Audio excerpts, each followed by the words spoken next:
Chapter 32 The Admiral. The blazing sun bakes the Arizona hardpan by day, and the temperature plunges at night. More than 4,000 planes from every era of aviation history shine in the heat of that sun.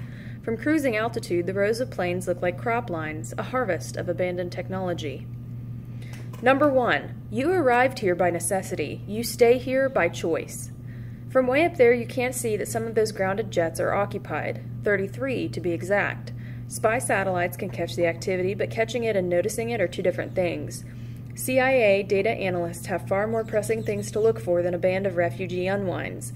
This is what the Admiral's counting on, but just in case, the rules in the graveyard are strict. All activity takes place in the fuselage or under the wings unless it's absolutely necessary to go out into the open. The heat helps enforce the edict. Number 2. Surviving has earned you the right to be respected.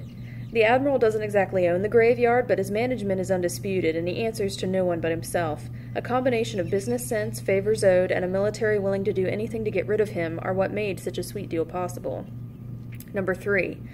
My way is the only way. The graveyard is a thriving business. The Admiral buys decommissioned airplanes and sells the parts or even resells them whole. Most business is done online. The Admiral is able to acquire about one retired jet a month. Of course, each one arrives loaded with a secret cargo of unwinds. That's the real business of the graveyard, and business has been good. Number 4. Your life is my gift to you. Treat it like one. Buyers do on occasion come to inspect or to pick up merchandise, but there's always plenty of warning. From the time they enter the gate, it's 5 miles to the yard itself. It gives the kids more than enough time to disappear like gremlins into the machinery. These types of business-related visitors come only about once a week. There are people who wonder what the Admiral does with all the rest of his time. He tells them he's building a wildlife preserve. Number 5. You are better than those who would unwind you. Rise to the occasion. There are only 3 adults in the Admiral's employ, 2 office workers stationed in a trailer far from the unwinds, and a helicopter pilot. The pilot goes by the name of Cleaver, and he has 2 jobs. The first is to tour important buyers around the lot in style. The second is to take the Admiral on trips around the graveyard once a week. Cleaver is the only employee who knows about the horde of unwinds sequestered in the far reaches of the lot. He knows, but he's paid more than enough to keep quiet, and besides, the Admiral trusts Cleaver implicitly. One must trust one's personal pilot. Number 6. Everyone in the graveyard contributes. No exceptions. The real work in the yard is done by the unwinds. There are whole teams specially designated to strip the jets, sort parts, and get them ready for sale.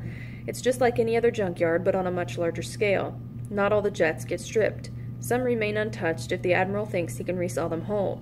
Some are retooled as living quarters for the kids who are both, literally and figuratively, under his wing. Number 7. Teenage rebellion is for suburban schoolchildren. Get over it. The kids are grouped in teams best suited for their jobs, their ages, and their personal needs. A lifetime of experience molding military buffs into a coherent fighting force has prepared the Admiral for creating a functional society out of angry, troubled kids. Number 8. Hormones will not rule my desert. Girls are never grouped with boys. Number 9. At 18, you cease to be my concern. The Admiral has a list of his 10 supreme rules posted in each and every plane where kids live and work. The kids call them the 10 Demandments. He doesn't care what they call them as long as each and every one of them knows the list by heart. Number 10. Make something of yourself. This is an order. It's a challenge keeping almost 400 kids healthy, hidden, and whole. But the Admiral has never walked away from a challenge, and his motivation for doing this, like his name, is something he prefers to keep to himself.